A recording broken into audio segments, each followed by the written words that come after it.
কুস্তি United primary teachers welfare অ্যাসোসিয়েশনের পক্ষ থেকে আপনাদের সকলকে স্বাগত জানাচ্ছি। আমি ভাস্কর ঘোষ, সাথে আছে রঞ্জিত পণ্ডা এবং অনির্বাণ।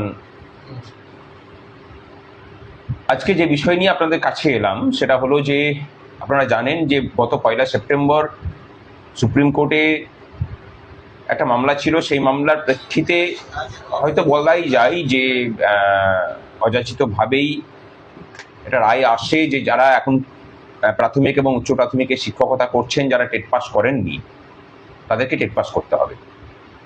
কতদিনের মধ্যে রঞ্জিত? 2 বছর, মানে 2 বছরের মধ্যে করে নিতে হবে। যেদিন রায় বেরিয়েছে সেদিন থেকে 2 বছরের মাথায় আমাকে টেট পাস করে দিতে। আর ছাড় কারা পাবেন? ছাড় পাবে 5 বছরের কম, যাদের সার্ভিস লাইফ 5 বছরের কম আছে তারা ছাড় পাবেন। তা খুব স্বাভাবিকভাবেই এটাকে নিয়ে একটা উথাল পাতাল তৈরি হলো গোটা দেশ জুড়ে। এবং আমরা কুস্তি ইউনাইটেড প্রাইমারি টিচার্স ওয়েলফেয়ার অ্যাসোসিয়েশনের পক্ষ থেকে যখন রায় বেরোলো, তারপরই আমরা প্রখ্যাত আইনজীবী মাননীয় গোপাল সুব্রমণিয়ামজির সাথে আমরা কনফারেন্স করলাম এবং তার কাছে মতামত নিলাম। আমরা মতামত নিলাম বিকাশ রঞ্জন ভট্টাচার্যের কাছেও, এবং 2 আইনজীবী আমাদেরকে জানালেন যে এই রায়টা পুনর্বিবেচিত হওয়া উচিত। কারণ আইন যখন আসছে, বিশেষ করে সিভিল ল, সেই সিভিল ল আসার আগে যাদের নিয়োগ হয়ে গেছে তাদের উপরে এটা রেট্রোস্পেক্টিভ এফেক্ট হতে পারে না। সুতরাং তাদের কথা মতো আমরা তখন রিভিউ পিটিশন ফাইল করলাম। আমাদের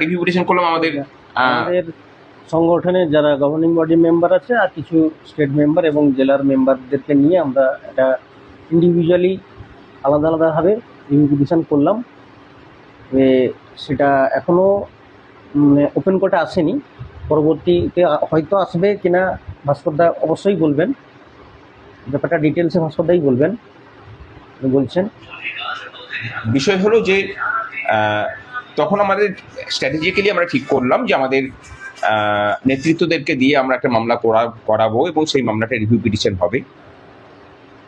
তারপরে মামলাটা ওপেন কোর্টে এলে পরে তখন সংগঠনকে নিয়ে আমরা আবার মামলাতে ঢুকবো আবার নতুন করে। আজকে রিভিউ পিটিশন ফাইল হয়েছে অনেক আগে। আজকে সেই রিভিউ পিটিশনের চেম্বার হিয়ারিং ছিল।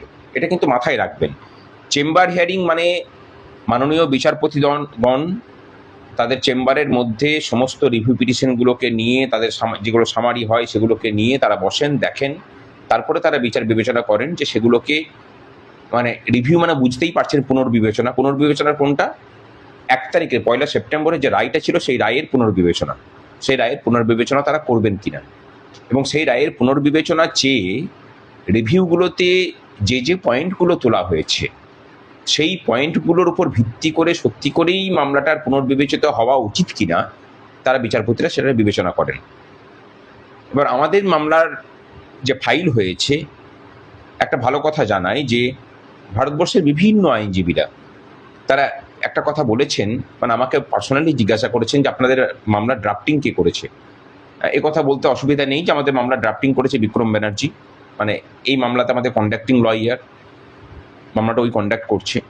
তা সকলেই বলেছে যে অসাধারণ মানে ড্রাফটিং হয়েছে। আজকে সেই রিভিউ পিটিশনের শুনানি হয়েছে, চেম্বার হিয়ারিং হয়েছে, কোনো বাইরে কিন্তু কোনো শুনানি হয়নি।